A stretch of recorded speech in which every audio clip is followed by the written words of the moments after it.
संगाती मिले चारा म्हणून या जीवेसाठी घेतली कानोबाची पाठी प्रसंगी प्राप्त प्रसंगी प्राप्त स्थळी प्राप्त वेळी अखिल कोण ब्रह्मांडदायी भगवान परमात्म्याच्या सेवे अंतर्गत अथवा आपण सर्व उपस्थित संत मायबाप आपल्या सर्वांच्या सेवेसाठी कीर्तन रूपी सेवेकरता या अभंगाची निवड केलेली आहे। अभंग चार चरणाचा असून महान भगवत भक्त संत सम्राट महाराष्ट्र भूषण वैराग्याचे मुकुटमणी भक्तीच्या कलशाने विराजमान झाले आहे। जगाचा संसार सुखाचा व्हावा म्हणून स्वतःच्या संसाराला आहुती देणारे जगमान्य लोकमान्य देवमान्य असे असलेले महान साधू साधूचे प्रकार अनेक शास्त्रामध्ये सांगितले। काही चमत्काराचे साधू असतात, काही पोशाखी साधू असतात आणि काही देवाच्या परिचयाचे साधू असतात।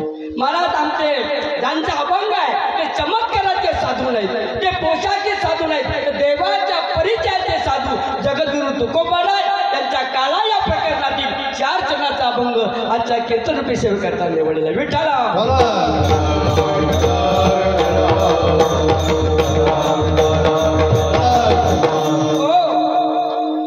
कीर्तनाला सुरुवात करण्या अगोदर अल्पसा पर्याय देणं भक्ताचा कर्तव्य आहे। आपल्या सर्वांना ज्ञात आहे तरी पण सांगणं भक्ताचं कर्तव्य आहे। गेले 3 वर्ष चालू असलेला हा परमार्थिक उपक्रम म्हणजे भक्तिशक्ती महिला कीर्तन महोत्सव बरं का। आणि या महोत्सवाचा या वर्षात 3रा वर्ष आहे आणि 4थ्या दिवसाची याची कीर्तन सेवा आहे। विठ्ठला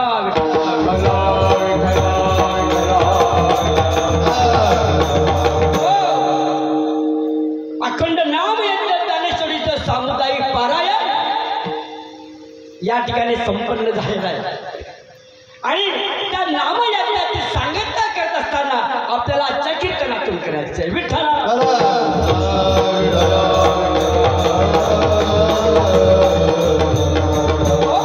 आपण जर मनुष्य प्राण्याचा विचार जर केला किंबहुना इह लोकात आलेल्या सर्व जीवांचा आपण विचार केला तर महाराज प्रत्येक जीवाला सुख पाहिजे। काय पाहिजे? सुख पाहिजे। प्रत्येक मनुष्य प्राणी या सुखाचा ग्राहक आहे आणि ते सुख प्राप्त करण्याकरता महाराज प्रत्येकाचा आतोनात प्रयत्न आहे। विठ्ठला सकाळी उठल्यापासून रात्री झोपेपर्यंत प्रत्येकाचं काही ना काहीतरी प्रयत्न चालू असतो बरं का। या माध्यमातून काय कशासाठी? मला समाधान मिळावं, मला सुख मिळावं या काय। समाधान म्हणजे नेमकं काय, सुख म्हणजे नेमकं काय, याची व्याख्या काय हे कळणं गरजेचं आहे। पण मी नेहमी सांगत असतो कार्य करणं सोपं आहे पण कळून घेणं कठीण आहे। तर कार्य कळलं ना तरी करण्याला सोपं जातं। विठ्ठला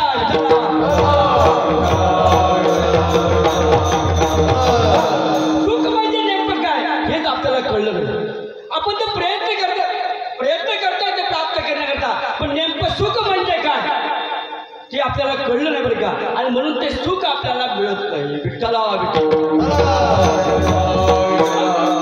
कुठल्या माध्यमातून प्राप्त करायचंय त्याचं नेमकं साधन काय हे आपल्याला कळलं नाही आणि म्हणून ते सुख आपल्याला मिळत नाही। विठ्ठला आपण जगाकडे जर पाहिलं ना तर मला सुख नावाची या जगात कुठली वस्तू नाही, लक्षात ठेवा। सुख नावाची वस्तू नाही बरं का। म्हणजे नेमकं सुख म्हणजे काय? सुखरूप ऐसा तुझा कोणी सांगा,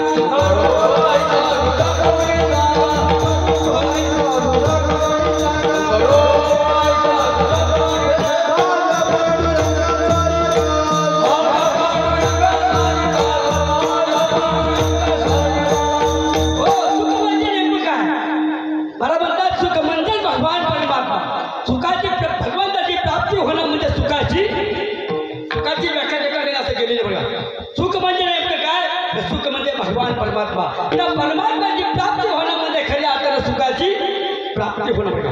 मग भगवंताची प्राप्ती महाराज जर आपण करायची ठरवली महाराज तर सध्या ते कलियुग आहे। आतापर्यंत 4 युग होऊन गेली। किती युग होऊन गेली? 4 युग होऊन गेली। कृतयुग, त्रेतायुग, द्वापारयुग आणि कलियुग। प्रत्येक युगामध्ये भगवत प्राप्तीचं साधन वेगवेगळ्या प्रकारे होतं। वेगवेगळ्या प्रकारच्या साधनानं भगवंताची प्राप्ती व्हायची। आपण क्रमाक्रमाने थोडासा विचार करू। आपण कुठल्याही युगाचा जर विचार केला तर त्यावेळी ध्यानानं तपानं देवाची प्राप्ती प्राप्ती व्हायची. कशानं? ध्यानानं, योगानं, तपानं देवाची प्राप्ती व्हायची. महाराज कृतयुगामध्ये माणसाला 1,00,000 वर्षाचं आयुष्य होतं. किती? 1,00,000 वर्षाचं आयुष्य होतं. आणि त्यावेळी ध्यानानं देवाची प्राप्ती व्हायची किंवा तपानं देवाची प्राप्ती व्हायची. त्यावेळी 1,00,000 वर्ष आयुष्य होतं. ध्यानानं देवाची प्राप्ती व्हायची. आणि माणसाची उंची त्यावेळी 25 फूट होती. किती? 25 फूटची होती. कृतयुग संपलं, त्रेतायुग आलं. महाराज इथं थोडासा सगळ्यामध्ये फरक झाला, आयुष्यामध्ये फरक पडला. महाराज 25 वर्ष 25 फूट 25 फूटची माणसाची उंची होती, त्याची 5 फूट उंची कमी झाली. त्रेतायुगामध्ये 20 फूट उंचीचा माणूस फरक. 1,00,000 वर्ष आयुष्य होतं महाराज, त्याचा 1 शून्य कमी झाला. 10,000 वर्ष महाराज त्रेतायुगामध्ये आणि आयुष्य होतं. म्हणून प्रभू रामाने 11,000 वर्ष रामराज्य केलं. विठ्ठला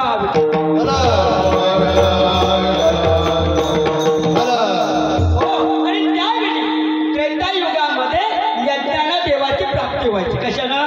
यज्ञानं. प्रभू रामाने नाही का राजस्व यज्ञ केला, अनेक यज्ञ प्रभू रामाने केले की नाही, यज्ञानी प्राप्ती व्हायची. महाराज त्रेतायुग संपलं. महाराज द्वापार युगाला, द्वापार युगामध्ये पूजा अर्चा केल्याने देवाची प्राप्ती होते. आयुष्य 1 शून्य कमी झाला. 1,000 वर्ष द्वापार युगामध्ये माणसाचं आयुष्य झालं. महाराज किती? 1,000 वर्ष आयुष्य माणसाचं. आणि माणसाची उंची महाराज डायरेक्ट बरं का 10 फुटावरती आली. बरोबर आहे. त्रेतायुगामध्ये 20 फूट, द्वापार युगामध्ये 10 फूट बरं का. त्यावेळी यज्ञानं देवाची प्राप्ती पूजानं देवाची प्राप्ती व्हायची. महाराज द्वापार युग संपलं. महाराज कलियुग आलं बरं का. माणसाचं वयोवर मर्यादा कमी झाली.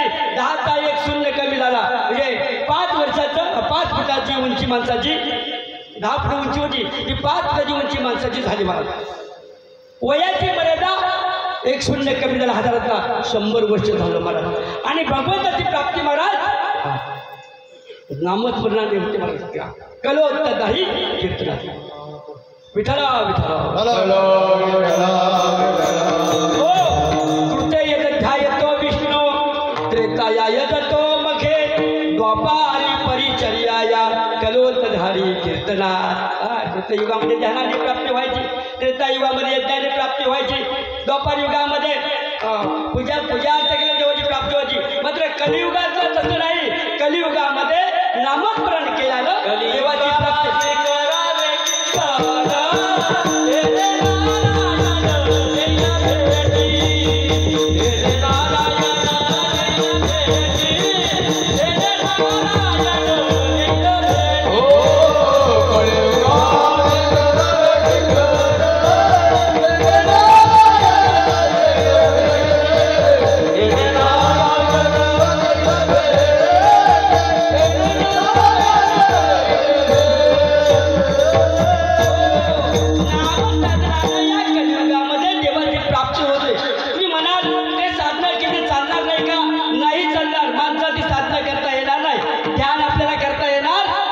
हे साधू संतांनी ओळखलं बरं का. कारण महाराज आपण जर पूजेला बसतो, आपला रोजचा अनुभव, पूजा ज्यावेळी आपण बसतो ना त्यावेळी एक क्षणही आपलं मन किंवा चित्त स्थिर नसतं. बरं ध्यान करण्याकरता चित्ताची एकाग्रता असावी लागते. मग ध्यानही आपल्याला करता येणार नाही, तपही आपल्याला करता येणार नाही. काय बरोबर की नाही? आता आपण कीर्तनामध्ये काय काय लोक बसतात, आता काय काय प्रॉब्लेम आहे, खुर्ची बसतात, पण इकडची मांडी तिकडे तिकडची मांडी, एक तासभर सुद्धा आपल्याला बसता येत नाही. म्हणजे तप करता येईल का आपल्याला? नाही येणार. पूर्वीच्या काळामध्ये 12,000 वर्ष ऋषीमुनींनी तपश्चर्या केली, आपल्याला ते जमणार नाही. मग त्याही साधनावरती तुकोबरासारख्या संतांनी शेरा मारला. तपही जमणार नाही, ध्यानही जमणार नाही, यज्ञ जमल का? नाही जमणार. तर यज्ञाची सांगता करताना पूर्वीच्या काळामध्ये रामराज्यामध्ये सांगता करताना त्या यज्ञामध्ये हत्तीच्या सोडण्यासारखी तुपाची धार सोडायची आणि मग यज्ञाची सांगता करायची. आता सत्यनारायणच्या पूजेला तूप मिळत नाही किंवा पंक्तीमध्ये आता बोटाला वाढायला पण मिळत नाही. जमल का यज्ञ करायला? संतांनी त्याच्यावरती शेरा मारला. आणि मग चौथं बरं का, कलियुग. कुठलं साधन जमल माणसाला? नामस्मरण. हे साधन ही सोपं, नामांकन कीर्तन साधन काही सोपे. जळतील पापे साधा आणि सोपं नामस्मरण हे साधन संतांनी तुमच्या आमच्याकरता केलं का? एकतर आयुष्याची मर्यादा कमी आहे. अल्पायुष्य मानव देव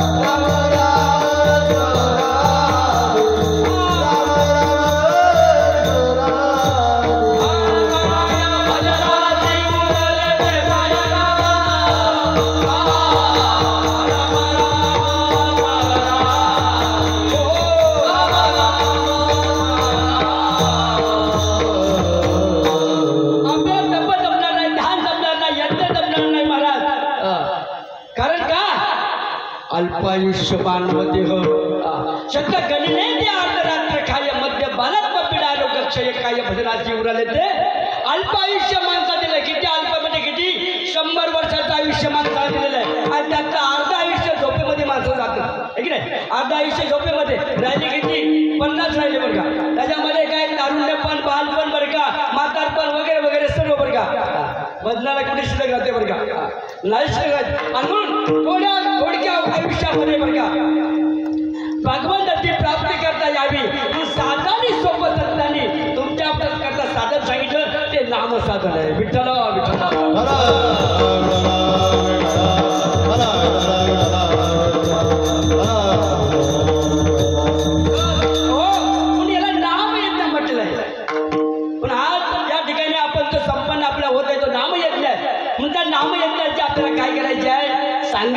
सांगता करायची लक्ष ठेवा. नाम हे यज्ञ लक्ष ठेवा. नाम घेता वाट चाली यज्ञ पाऊली पाऊली पावला गेली जर तुम्ही देवाचं नाव घेतलं ना तर एका यज्ञाचं म्हणून तर लोक वारी करतात ना. कसे करता वारी करतात का लोकांना वेळ लागले काय. पावला गेली तुम्ही जर देवाचं नाम घेतलं ना तर एका यज्ञाचं पुण्य प्राप्त होतं महाराज. कारण काही गोष्टी मला अशा आहेत बघा की त्या पुण्याशिवाय आपल्याला प्राप्त होत नाही. तुम्हाला देवाची प्राप्ती करायची आहे तुम्हाला पुण्य संचय तुमच्याकडे असायला पाहिजे. पुण्य पाहिजे. संतांची तुम्हाला भेट व्हावी असं पाहिजे तर पुण्य तुम्हाला असलं पाहिजे. बहुत सुकृतांची जोडी म्हणून विठ्ठली किंवा संतांची भेट व्हावी असं वाटेल तर कोण पुण्य यांचा होईना किंवा तीन तीन पुण्य साधा पडे तरी या बहुता जन्मे जोडे वाचेची नाम तुझ्या हातकडे समागम घडे. संतांची भेट होण्याकरता सुद्धा पुण्य असावं लागतं. मग ते पुण्य प्राप्त करण्याचं साधन जर कुठं असेल तर हरिमुखे म्हणा हरिमुखे म्हणा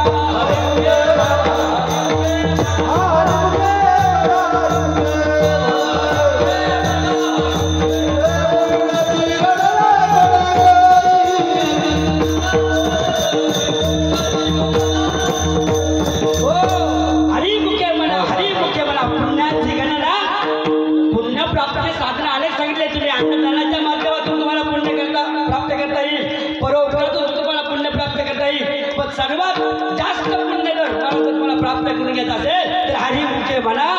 पुण्याची गणना करता येणार नाही इतकं पुण्य संचय आपल्याला होतो बरं का. इतकी पुण्याची आपल्याला प्राप्ती होते. पण अशा प्रकारे या कलियुगातील मनुष्य प्राण्याकरता साधू संतांनी हा बरं का नामसाधनाची निवड केली आणि म्हणून या ठिकाणी आपण ते नाम यज्ञ आणि आपण करत आहोत महाराज. म्हणून या नाम यज्ञाचा आजचा दिवस किती आहे 4था दिवस आहे बरं 4था दिवस. म्हणून या नामयज्ञाची आपल्याला या ठिकाणी काय करायचे आहे सांगता करायची आहे आणि सांगता करत असताना आजच्या काल्याच्या कीर्तनाकृती करायची आहे. विठ्ठला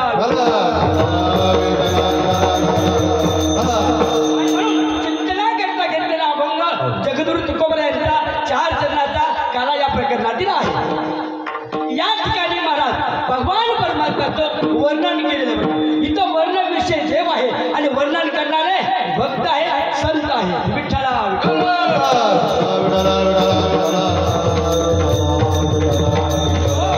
मी नेहमी सांगत असतो कुणी कुणाचं वर्णन करू नये. कुणी कुणाचं वर्णन करू नये. वर्णन करण्याकरता ते सम अधिकाराचे असावे. सम अधिकाराचे नसतील तर मला त्या वर्णन करण्याला काही महत्त्व नाही. कारण एखादा वर्णन करणारा अनाधिकारी असेल आणि त्याने जर एका वर्ण विषयाचं वर्णन केलं तर काय होतं, वर्ण विषयाची किंमत झाल्याशिवाय नाही. वर्ण विषय श्रेष्ठ आहे आणि वर्णन करणारा कनिष्ठ आहे, वर्ण विषयाची किंमत झाल्याशिवाय राहणार नाही. वर्ण विषय कनिष्ठ आहे आणि वर्णन करणारा श्रेष्ठ आहे बरं का, वर्णन करणाऱ्याची किंमत झाल्याशिवाय राहणार नाही. म्हणून वर्णन करणारा आणि वर्ण विषय हे सम अधिकाराचे असावे. किंबहुना बरं पहिलवानानं पहिलवानाचं वर्णन करावं, त्याला काहीतरी मजा आहे ठीक आहे, त्याला काहीतरी महत्व आहे. एखाद्या सामान्य माणसानं एखाद्या शक्तीहीन असलेल्या माणसानं जर पहिलवानाचं वर्णन केलं तर त्याला महत्व राहणार सम अधिकार. एखाद्या श्रीमंतानं श्रीमंताचं वर्णन करावं, एखाद्या रस्त्यामध्ये भीक मागणाऱ्या माणसानं तर श्रीमंताचं वर्णन केलं तर त्याला काही महत्व राहणार नाही. विठ्ठला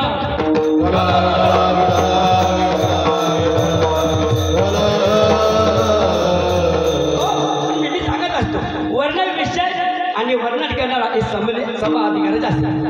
वर्ण विषय कनिष्ठ असेल, वर्णन करणारा श्रेष्ठ असेल तर वर्ण विषयाची किंमत झाल्याशिवाय राहत नाही. वर्ण विषय श्रेष्ठ आहे आणि वर्णन करणारा कनिष्ठ आहे का, वर्ण विषयाची किंमत झाल्याशिवाय राहणार नाही. म्हणून वर्ण विषय आणि वर्णन करणारा हे सम अधिकाराचे असतात. कोणी कुणाचं वर्णन करावं यालाही शास्त्र आहे बरं का, यालाही महत्व आहे बरं का. विठ्ठला विठ्ठला वर्णनाच्या शास्त्रामध्ये दोन प्रकार सांगितलेले बरं का. किती प्रकार, दोन प्रकार सांगितले. एक भावनिष्ठ वर्णन आणि एक वस्तुनिष्ठ वर्णन. ऐका वर्णनाचे दोन प्रकार शास्त्रामध्ये, एक भावनिष्ठ वर्णन आणि एक वस्तुनिष्ठ वर्णन. वस्तुस्थिती असले मग त्याचं वर्णन करणं याला वस्तुनिष्ठ वर्णन म्हणतात, आणि वस्तुस्थिती नाही आणि मग ते वर्णन करायचं त्याला भावनिष्ठ वर्णन. उदाहरणार्थ सासूबाई जावयाचं वर्णन करते. माझा जावयाला रेडिओ वाजवतो, काय करतो, रेडिओ वाजवा लागत नाही, तो वाजत असतो बरं का. विठ्ठला विठ्ठला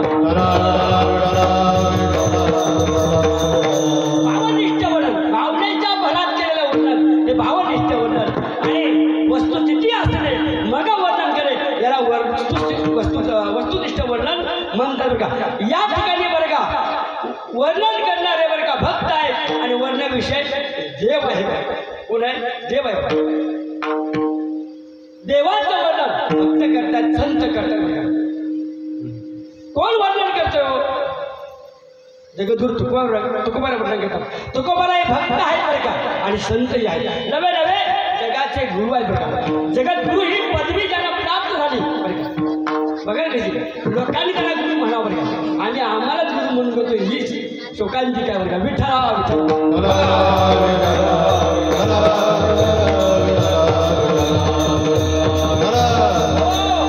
तुकोबारांना सर्व जगानं बरं का, सर्व जगानं देवानं सर्वांनी मान्यता दिली. तुकोबारांना सर्व संतांनी मान्यता दिली की जगद्गुरु तुका अवतार बापा या जगद्गुरु आहे तुकोबा आहे आणि सर्वांनी म्हटलं बरं का. म्हणजे जगद्गुरु तुकोबा आहे हे वर्णन करतात. कोणाचं वर्णन करतात, देवाचं वर्णन करतात का. आणि तुम्ही सांगा एखाद्याचं आपल्याला वर्णन करायचं आहे, ज्याचं वर्णन करायचं आहे ती वस्तू आपल्या समोर असायला पाहिजे बरं की नाही. समोर असल्याशिवाय ती काली आहे का गोरी आहे बरं का, बरोबर ना. हे कशावरून कळणार, तर त्याकरता ती वस्तू आपल्या समोर असायला पाहिजे बरं. या ठिकाणी वर्णन तुकोबाला करतात हे खरं आहे, पण खरं म्हणाल तर त्याचा अर्थ असा आहे की हे जे वर्णन केलं गेलेलं आहे हे वर्णन तुकोबाला करतात खरं, पण हे वर्णन गोपाळांनी केलेलं आहे. कुणी केलेलं आहे, गोपाळाला देवाचं वर्णन केले आणि ते वर्णन तुकोबाला या अभंगामध्ये करतात. विठ्ठला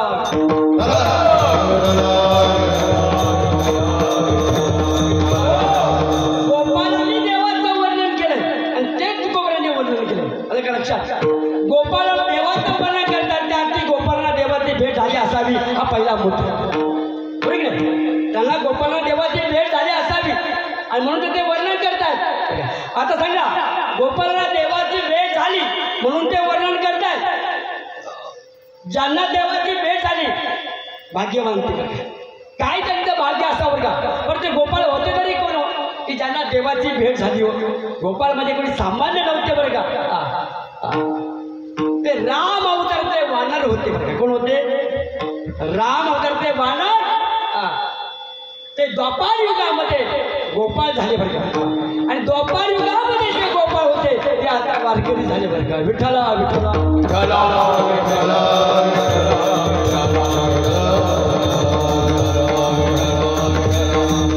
हो ते गोपाळ देवाचं वर्णन करतात. काय वर्णन करतात बरं का. आपण त्याचं पहिलं चरण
या संघाचे मिले चाला. गोपाळ वर्णन करतात देवाचं वर्णन.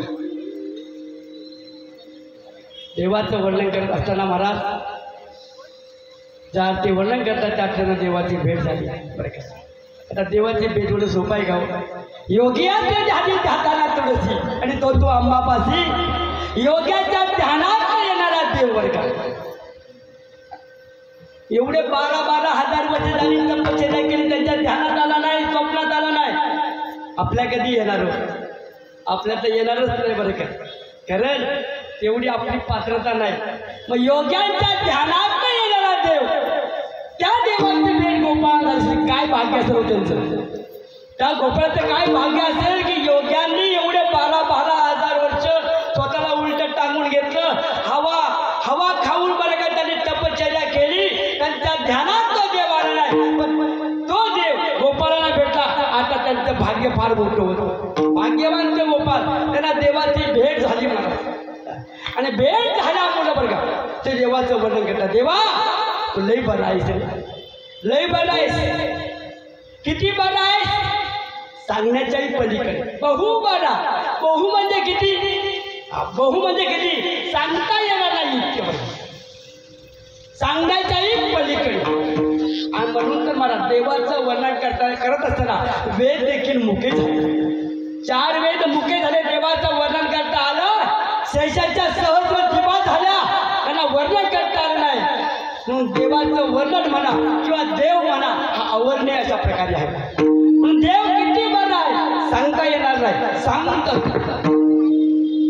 समुद्रामध्ये राहणारी बेडकी, कुठे पाण्यामध्ये राहते की नाही बेडकी, आणि त्याच समुद्रामध्ये भ्रमण करणारी एक माशी, या दोघांची गाठ झाली. कशाला सांगतो मी? देवाचं वर्णन करता येत नव्हतं का? देव किती बरा आहे सांगता येत नाही, याच्यावरती सांगतो आपल्याला. दोघींची भेट झाली. त्या भेटीला मासीताईला नमस्कार केला. जहेरी म्हणले मासीताई जहेरी. हा बोला म्हणजे काय? म्हणजे तू या समुद्रामध्ये भ्रमण करते आहेस, मला सांग या समुद्राची लांबी किती आहे, समुद्राची रुंदी किती आहे, एवढं म्हणले मला सांग. मी काठावरती राहते. मासी म्हणले बेडकीताई तू प्रश्न मला विचारला खरं, पण त्याचं उत्तर मला सांगता येणार नाही, कारण या समुद्राची लांबी आणि रुंदी मला सांगता येणार नाही. तुझं म्हणणं बरोबर आहे, मी या समुद्रामध्ये भ्रमण करते, पण मला ते सांगता येणार नाही. कारण सांगण्याच्याही आतापर्यंत कुठल्याही शास्त्रज्ञाला समुद्राची लांबी रुंदी आणि खोली याचा शोध लागलेला नाही. बघा सागराला कुठल्या प्रकारची उपमा देता येत नाही. सागरो सागरोपर. सागर म्हणजे ओढा का, सागर म्हणजे नदी का, सागर म्हणजे सरोवर का, विहीर का? नाही नाही, सागर म्हणजे सागर. सागरो सागरोपर शास्त्रानं वर्णन केलं. म्हणून त्या मास्तीला सांगितलं बेडकेताई मला काही सांगता येणार, पण तिचा काही समाधानच होईना. तिने काय केलं? तिचं एक तंगडी अशी लांब केली आणि म्हणजे एवढा लांब आहे का, एवढी लांबी आहे का, एक तंगडी पूर्ण ताणते तिने बरं का. पण माशी नाही म्हणत होती. एवढं ते थांबावं का नाही, पण नाही. कारण अतिशाली असतात तर ते कधी ऐकत नाही बरं का. त्या अतिशाली होती बेडकी. तिने दुसरी तंगडी लांब करायला सुरुवात केली. अशा एवढा आहे का, एवढा आहे का, दोन्ही तंगड्या लांब केल्या अशा ताणली बरं का. तरी पण मासी नाही नाही म्हणली तरी चालत होती. आणि नाही नाही म्हणत होती आणि ही एवढा आहे का, एवढा आहे का म्हणते. आणि म्हणता म्हणता मधीच सांगता येईल का? नाही सांगता येणार होता. त्याची समुद्राची लांबी रुंदी सांगता येणार नाही, तसा देव किती बरा आहे हे सांगता येणार नाही. विठ्ठला विठ्ठला. आणि म्हणून या ठिकाणी बहु बरा असं वाक्य वापरले. बहु म्हणजे किती सांगण्याच्याही पलीकडे, सांगता येणार. बहु बरा, बहु बरा. बरं ठीक आहे, देव बरा आहे, काय म्हणून बरा आहे? काही लोकांनी प्रश्न त्यांना विचारला असावा, आपण काय तेव्हा नव्हतो, बरोबर ना? विचारलं असं काय म्हणून देव बरा आहे? त्यावेळी त्या गोपाळाने सांगितलं या सांगात मिळवे चारा, याच्या संगतीमध्ये चारा मिळतो म्हणून तो बरा आहे. ऐकणारे म्हणतील चारा काय आमच्या फार्मसमध्ये काय कमी आहे? सगळे फार्मस चारे बरं का, लोक मजुरी घेऊन तो सगळं कापून काढतात बरं का, बरोबर इकडे साफसफाई करतात. कमी आहे काय चारा? मग तो चारा जर त्याच्या संगतीमध्ये मिळत असेल ते कशा करता एवढी खटाटोक, ज्ञानेश्वरीची पारायण, कीर्तन, आनंदीची वारी, बरोबर ना? तो चारा आमच्या फार्मसमध्ये पण मिळेल ना. त्या देवाची प्राप्ती करून घ्यायची काय गरज आहे, कशा करता हा खटाटोक करायचा आपण? तर महाराज ही संतांची भाषा ही लक्षात ठेवा. संतांची भाषा ही परिभाषिक भाषा असते. संतांच्या भाषेचा अर्थ 2 प्रकारे लागतो, लक्षार्थ आणि वाचार्थ. विठ्ठला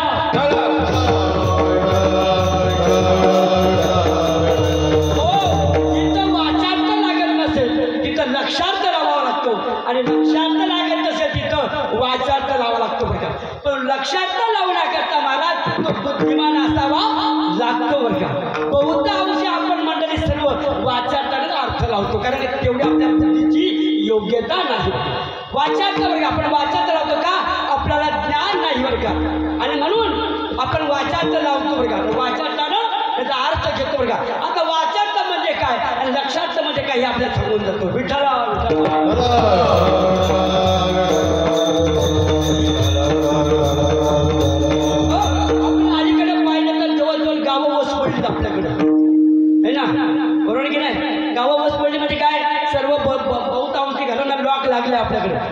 काही आमच्याकडे 30 घरात 15 घरांना लोक आहे बघा. प्रत्येक गावातला असा प्रकार आहे बघा. आणि घरातला 2-2 म्हातारी माणसं नाही का. मी परवाप्रशी बोलताना बोललो बरं का. पूर्वीच्या काळी आपण जर उठलो की नाही की सकाळी गाई हंबरण्याचा वासरा हंबरण्याचा आवाज यायचा बरोबर ना. हो लहान मुलं रडायचा आवाज यायचा. आता लहान मुलाचा पण रडायचा आवाज येत नाही. वासरू हंबरलेला का गाय हंबरलेला आवाज येत. आमच्या तर एकच गाय फक्त गावामध्ये. किती एकच गाय फक्त गावामध्ये आणि 2 बैल आहेत बरं का. बाकी सगळे गोठे सगळे ओसाड पडले बरं का.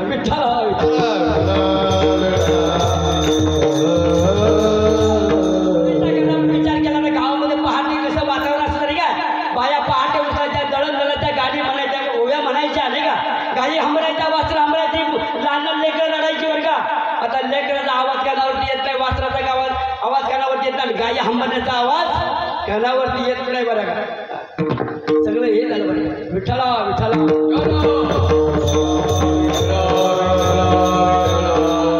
प्रत्येक घरामध्ये माता राणी कुठं गेली लोक सगळी आपल्या पोटापाण्यासाठी बरं का. नोकरी धंद्याला लोक गेली बरं का. खेड्यातले लोक शहरामध्ये गेली की नाही. 4-2 महिन्यात 5-6 महिन्यामध्ये लगेच त्याच्यात बदल होतो बरं का. बदल होत नसेल त्यांच्या बोलण्यात त्यांच्या चालण्यात बघा तुम्ही बदल होतो. इकडे म्हणजे शुद्ध बोलणार. शहरात गेली ना ती. आता पुढे आयुष्य खेड्यामध्ये काढला पण आता शहरामध्ये गेले 5-6 महिने झाले की सगळं त्याच्यामध्ये काय होतो बदल होतो मला. आणि हे बदलणारं जेव्हा आहे बरं का. हे युग आहे ना माणूस लगेच बदलतोय बरं का. म्हणून याला कलियुग म्हटलंय. कारण या कलियुगाचे मुले झाले धर्माचे. माणसानं धर्म आपला सोडला ना. पाश्चात्य धर्माचे जे पाश्चात्य पाश्चात्य लोकांची जी संस्कृती आहे ते आपण स्वीकारली बरं का. म्हणून मी आमच्या तरुण मंडळाला सांगितलं बरं का. आमचे पप्पा वगैरे अलीकडे काय म्हणते ते बड्डे करतात ते होतं का आपल्याला माहिती होतं का. तुम्हाला माहिती होतं का. नाही ना माहिती. आता माझ्यापेक्षा वय तुमचं कमीच असणार. किती वय तुमच्या सांगा. म्हणजे माझ्या मागचे तुम्ही आज बरं का.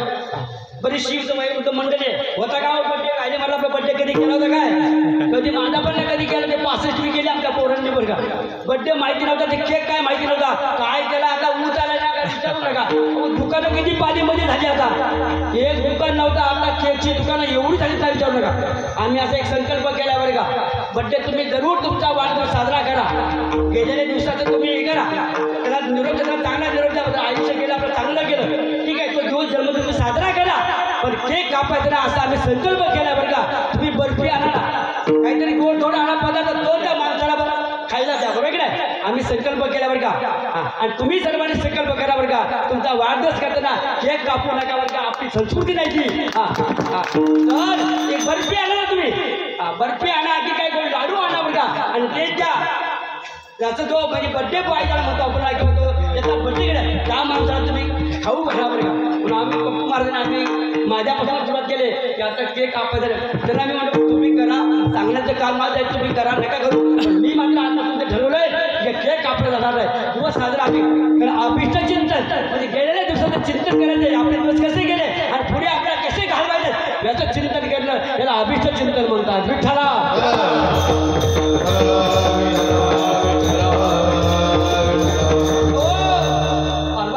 महाराजांनी सांगितलं बरं का. ठीक आहे. तुम्ही त्या काल बघितलं ना. अहो आता आम्ही एवढे लहान असताना बरं का एखादी वयोवृद्ध जर बरं का आमच्या आईच्या वयाची जर एखादी जर मातोश्री आली ना मला पाहिलं ना तरी चप्पल पाय काढून घ्यायची. डोक्यावरची पदर सावरायची बरं का. संस्कृती होती बरं का. ती संस्कृती सगळी वाया चालले बरं का. पण निदान मी म्हणतोय आताच्या ज्या वयोवृद्ध आहेत ना तरुणांचं सोडून द्या म्हणजे वयोवृद्धाच्या त्याने संस्कृती पाळली ना तर काहीतरी संस्कार तरुणावरती होतील. म्हणून वयोवृद्ध माणसानं ती संस्कृती पाळायची बरं का. मी काय सांगतो आपल्याला खेड्यातली माणसं बरं का शहरामध्ये गेली बदल झाला होता त्यांच्यामध्ये. आता 9 वारी होती इथं शहरामध्ये गेली 6 वारी झाली. पण थोडा एक 5-6 महिने वर्ष झाला की 6 वारी गेली. आता ते काय म्हणतात खालून वरती काय असतं ते मला येत नाही होते गाऊन झाली बरं का. एक मातोश्री आपल्या मुलीला घेऊन बाजारामध्ये गेली आणि कपड्याच्या दुकानामध्ये गेली आणि ती मुलगी म्हणते ओ मामा माझ्या आईला गाऊन दाखवा ना. पण बोलते ती मुलगी. आता तो माणूस जरा जुन्या पद्धतीचा होता बरं का. त्याने वाचारता लावला काय लावला मी कधी कुठला गीत गायला नाही, मी तुला गाऊन कसा दाखवू? ती काय म्हणते, माझ्या आईला गाऊन दाखवा. ते म्हणतो मी भजन केलं नाही, मी कधी गीत गायलं नाही बरं का, त्यामुळे मला काय गाता येत, वाचार्थ लावला बरं का. त्याला काय म्हणतात वाचार्थ. ती मागत होती घालायचा गाऊन, आणि त्यानं अर्थ केला की भजन गाऊन दाखवा, विठ्ठला विठ्ठला.